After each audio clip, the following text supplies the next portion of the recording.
There's a new type of betting that is dominating headlines: prediction markets. The platforms let you put down money on everything from the top Netflix show to the number of measles cases.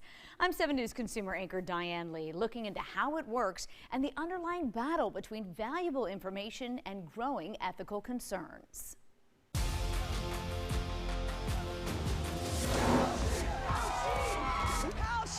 Kalshi lets you legally trade on anything, anywhere in the U.S. The ads may be outrageous, but also accurate. 41,000 on the highest temperature in Las Vegas, 7 million on who wins the U.S. House, 12 million on who wins Survivor. Fans of prediction markets like Kalshi and Polymarket are voting with their wallet on just about anything. It's fun. I know sometimes, it's wrong, but it's fun. Kind of feels like a slippery slope to me, but maybe I'm a pessimist. Yeah. What do you think? I mean, I would probably get suckered into that. I'd be like, Survivor? Yes, I know who's gonna win. Before we delve into ethics, here's how prediction markets work. Users make bets on the outcome of a future event from categories like economics, politics, culture, and one of the most popular, sports, which we'll return to later. The bets, or contracts as they're called, pay out anywhere from 0 to 100 cents based on the percentage at that very moment the buyers believe the predicted outcome will come true. So if December 5th you had placed a $100 bet that the U.S. will confirm that aliens exist before 2027, and then you sold that contract at the peak on February 20th, the percentage rose from 15 to 26.2.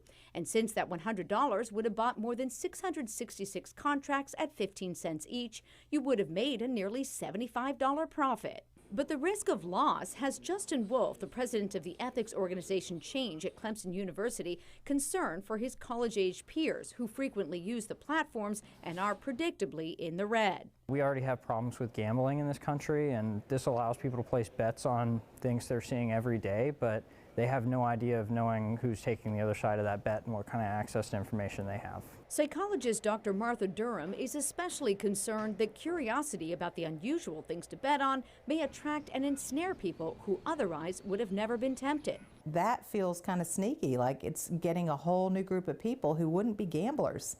And it's a smart business plan, but I don't know that it's helpful to humans. Still, Clemson finance professor Brandon Lockhart is quick to point out the markets in some categories like politics, economics, and financials can be helpful to society. He points to this recent Federal Reserve Board study that finds prediction markets can serve as a valuable complement to existing forecast tools in both research and policy settings, and in some cases can provide statistically significant improvements over Fed fund futures and professional forecasters.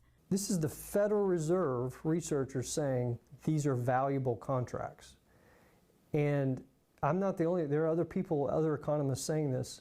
We just got to protect that. Are you worried that it's in danger, though? Absolutely. I'm worried that states are going to want to shut down the betting piece of this, right? The sports and the entertainment, and all these, socially undesirable things. And he says if that happens, you may throw out the baby with the bathwater. Prediction markets are regulated at the federal level, but critics argue the enforcement hasn't caught up with these emerging markets. Plus, there's an active fight on the part of many states to regulate or ban these platforms based on existing gambling laws. South Carolina is one of 36 states that joined this brief against Kalshi, arguing federal law does not preempt states from regulating sports betting via events contracts. While sports betting is banned in the Palmetto State, Lockhart hopes that won't extend to all of the prediction market categories. What I hope is that we can regulate Kalshi to guardrail, to correct the bad, so that we can have the good at the end of the day. And Wolf adds regulations on marketing to younger demographics would also be wise. When you're using things like freebie bets or money on the apps to start the gambling, I think it's really dangerous, especially to target these people that don't already have some level of a safety net built up. By the way, the legal age to use Kalshi is 18, and it does require a social security number to verify age. Now, as for concerns over insider trading, Kalshi says it proactively screens for that and bans users who break the law.